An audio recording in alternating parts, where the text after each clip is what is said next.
Angel, welcome to the Baluch podcast. Please introduce yourself. Absolutely. Sorry, I have animal cracker in my mouth. My name is Angel Williams, and my husband and I have been in real estate for about 20 years. We got started with our first single family home in 2003 when we were in Lubbock. So he was getting his doctorate. He was finishing that up, and I had just finished my master's. So I have a Master of Science in Economics from Baylor University. I also have my BBA from Baylor.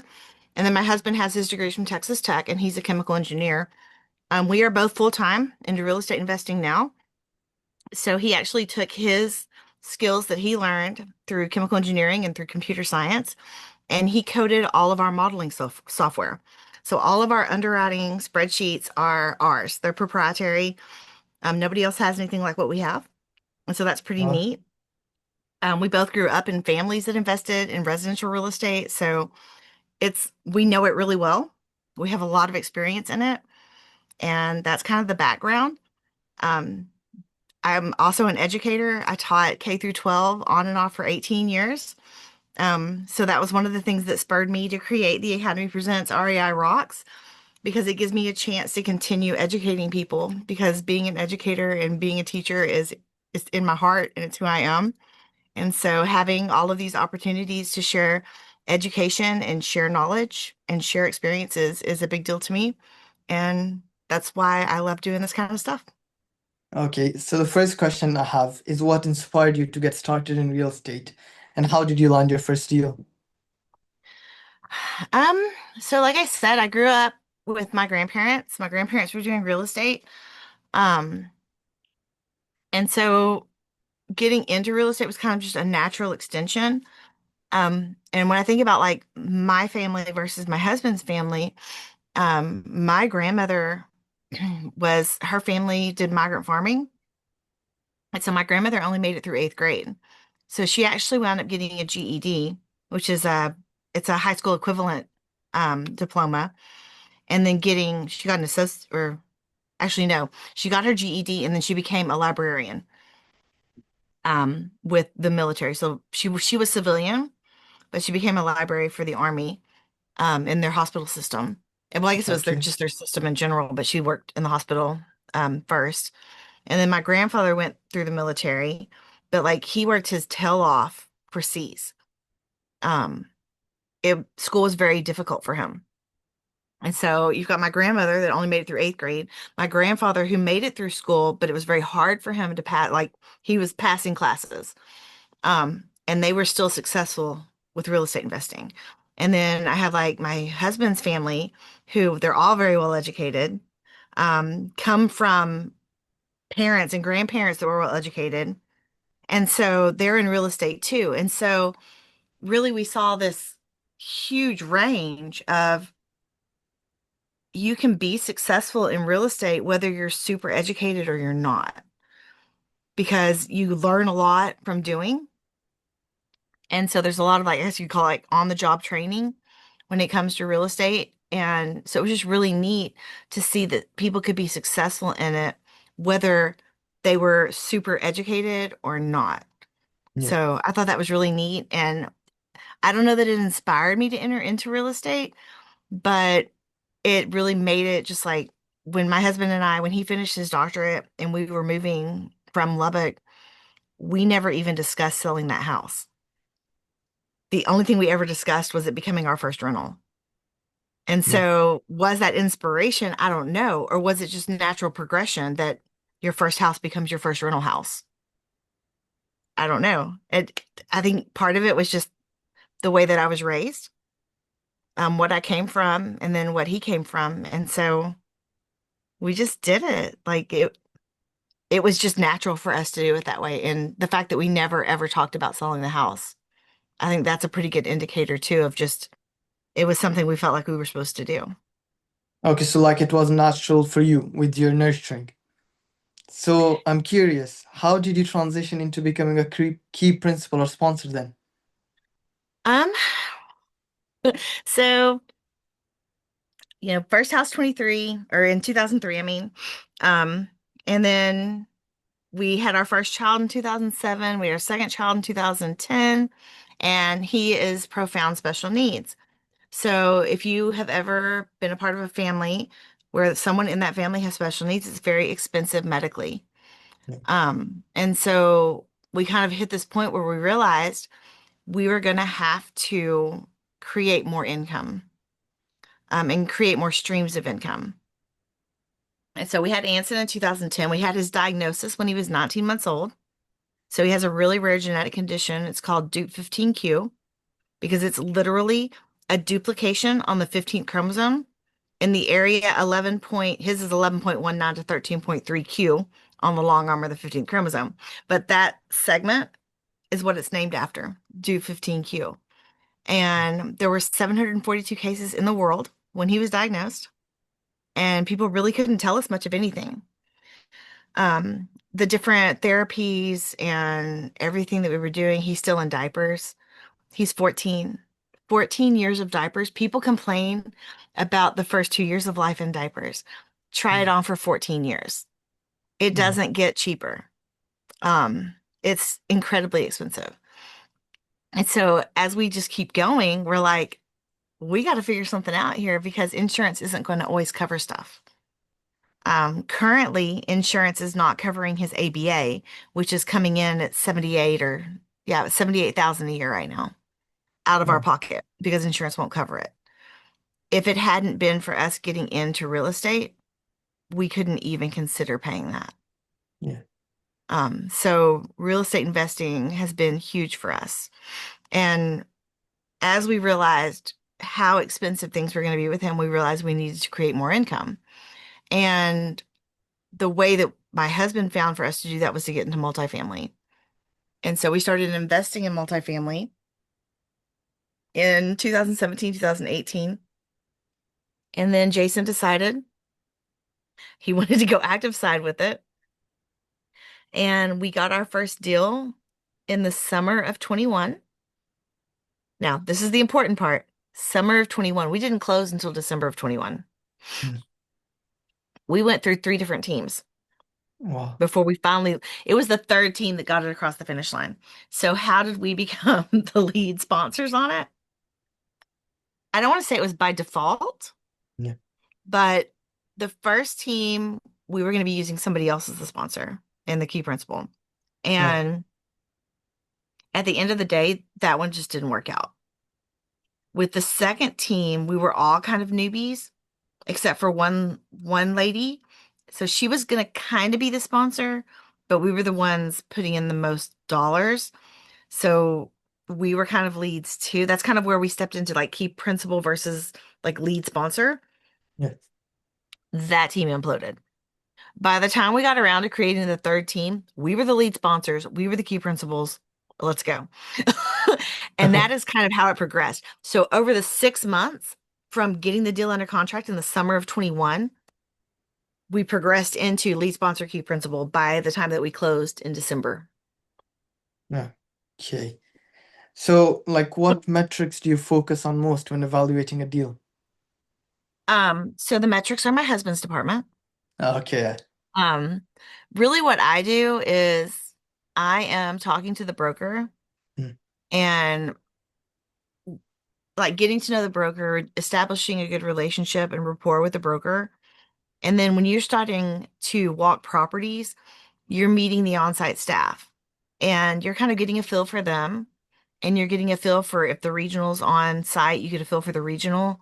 Um, because in those moments when you're there on site, you should have different people on your team going with you and everybody kind of has a job. So like my husband has the iPad, he's taking pictures of things Yeah. because he's already thinking CapEx. He's thinking, what are the things we're going to need to be doing? What should I be looking for? What's going on here? What are we going to catch? Is there something wrong that's not being disclosed? So that's kind of what he's doing. He's going through and he's taking pictures and he's looking at things. I might catch something like, where the heck is the inside unit for the HVAC? Is this a boiler chiller property? Like I might catch something big like that, but I'm not going to catch a gas line is cracked coming out of the wall because that's probably not what I'm going to catch because I'm not really looking at those things. Um, I'm probably going to notice if there's different flooring in every unit. Okay. We have walked those. where there is different flooring in every unit, and we walked 10 units and there was 10 different floors. Wow. Um, but again, generally what I'm doing is the rapport side of things, the relationship side of things, filling out the on-site staff, because when you buy a property, you can keep the current management company, you can keep your on-site staff. Um, or you can bring in a whole new staff and you can bring in a whole different property management company. And that's a decision that you get to make as a GP team.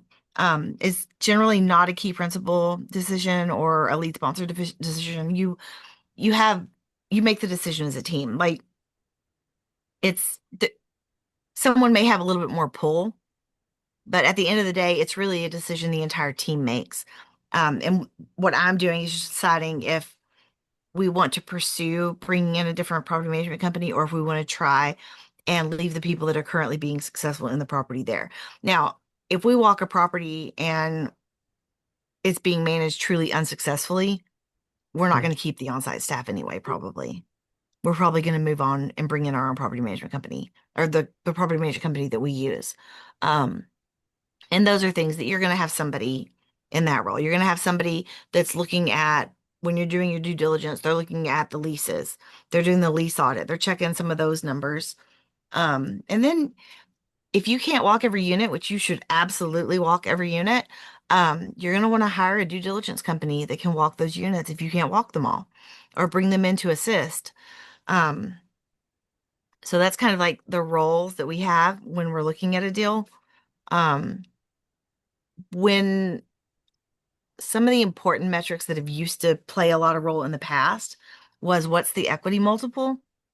Um, because I understand the equity multiple and it gives me an idea of what's happening with my returns. Okay. So like if the equity multiple, it used to always be 2x. In 5 years, you're going to 2x. In 5 years, you're going to 2x. I don't think that's the case anymore.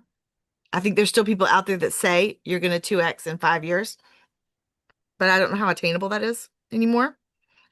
But just for example, if it's a 5 year hold and it's a 2x multiplier, you're looking at like 20% returns per year on average. Okay. You're not going to get those in year one. You're probably not going to get those in year two either. You may start getting them in year three, but Yeah. by the turn, you're going to get a big chunk of change if everything has run smoothly and are close to projections. Um, Okay. so that's kind of it. Um, the other metrics, again, that's my husband's thing. I'm more kind of the theory side of things and So more just on the relationship side. yeah, that's my Okay. part. So now I'm going to ask you like a question based on relationship side. What Okay. qualities do you look in a partner, like when sponsoring a deal? Or so What do you mean? what qualities do you look for in a partner, like when you're going to sponsor a deal? Like on the team? Yeah, on the team. So if a group of people comes to us and they ask us if we would sponsor a deal for them, Yeah. um, I'm gonna look at just beyond who they are and how I feel when I'm around them. I'm also going to be looking at, well, what is your past experience? Yeah. Like if you're coming from a job as an accountant, how are you going to use that skill set to be a pivotal part of this team, to be an important part of this team? And do I feel like you're going to be able to use that skill set effectively? Because if you're an accountant and you're coming in and you're such an introvert that you don't even talk to anybody, like we might have a problem. Because I mean, I'll trust your numbers, but I have to trust you. And if you're such an introvert that you won't even interact, then I'm gonna have a hard time learning about you to be able to trust you. Yeah. Um, and then too, like on the people of the team, like everybody on the team should be trying to raise capital for the deal, Yeah. but some people are much more successful than others. Um, so that you're gonna have your strong capital raisers on the team and your weaker capital raisers. Um, And for the people that are the stronger capital raisers, like some people are able to raise capital just because they know a lot of people. And it's not because they're authentic or real or believable. They just know a lot of people and numbers plays a lot into it. Like If you've got 100 people to ask $50,000 from, you're going to have more people say yes than if someone only has 10. Unless they have really strong relationships with those 10. Then they might actually raise more than the person that has relationships with 100 people, but they're very superficial. So when I'm meeting a team and they're not asking me to raise capital and they're saying they're going to raise the capital, I need to I need to again, it comes back to the trust, but I need to know that you're for real. Like that it's in you, it's what you want to do, it's what you're good at. You're not gonna be lying to people. Like and I don't mean like lying, but like Misrepresenting the figures or something. yes, like you're not giving projections that you don't believe in. No. Like you truly believe that your projections could be real, that they are something that you're going to be able to attain. Not that you're just blowing smoke to tell people, oh yeah, it's a 2x multiple, it's 16%, 70% IRR, you're looking at 8% cash on cash. Like those are all the metrics people want to hear. 8% cash on cash, 16% IRR, 2x multiples. Like people hear those because and see those because that's what everybody says, because that's what people want. But are you telling me those because it's true, or are you telling me those because you think that's what I want to hear? And oddly enough, most people can hear the difference in your voice when you're trying to Mm. raise capital from them. Yeah. And the other thing too is like, do you smile?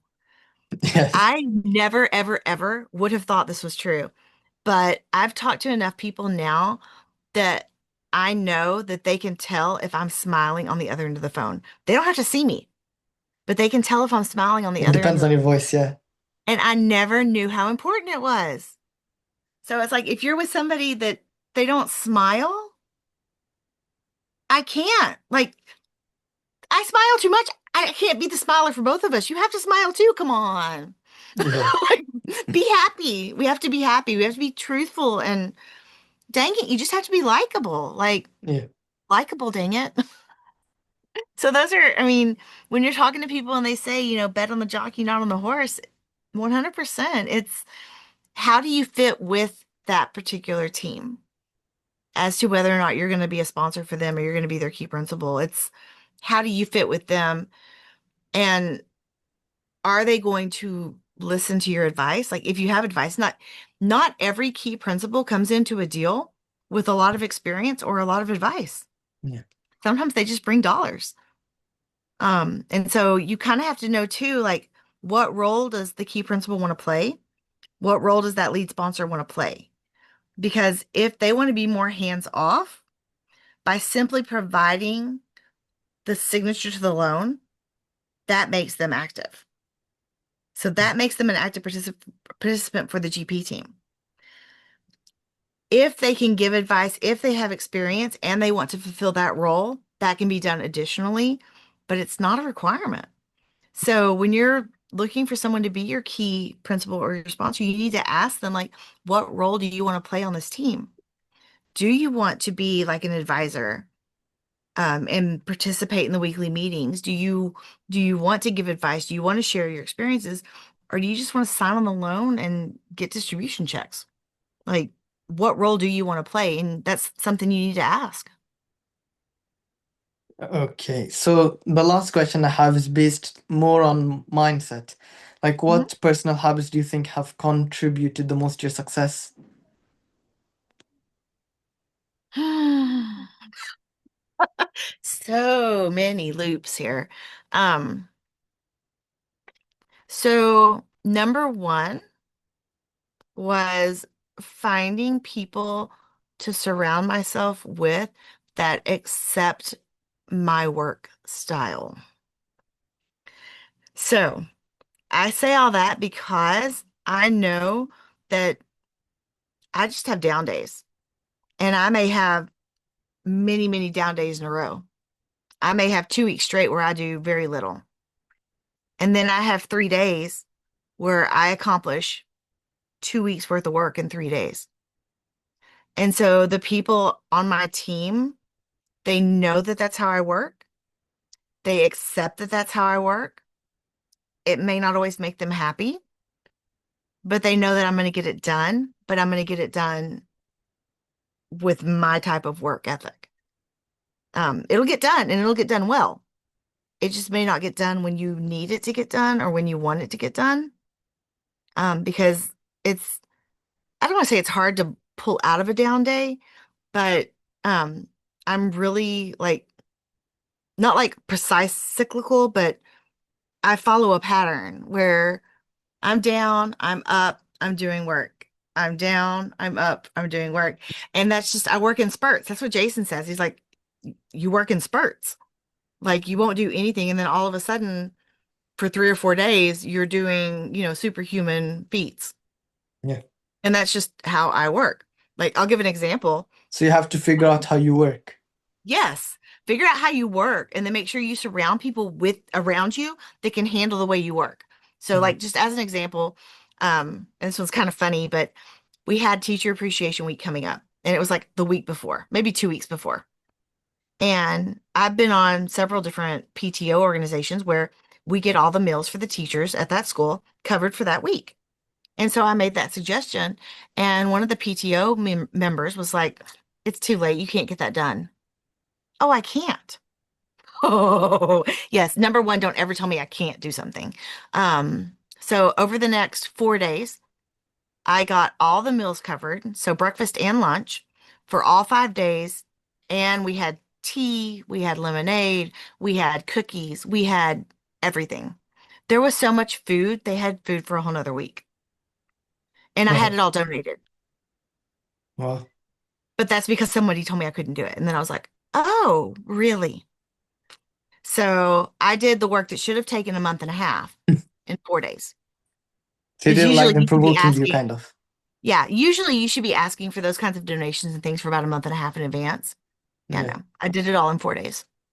Well, And that's what I mean by like I work in spurts. But now I'm that is curious, what all did I the did. teacher say after that? Oh, Well, they loved it.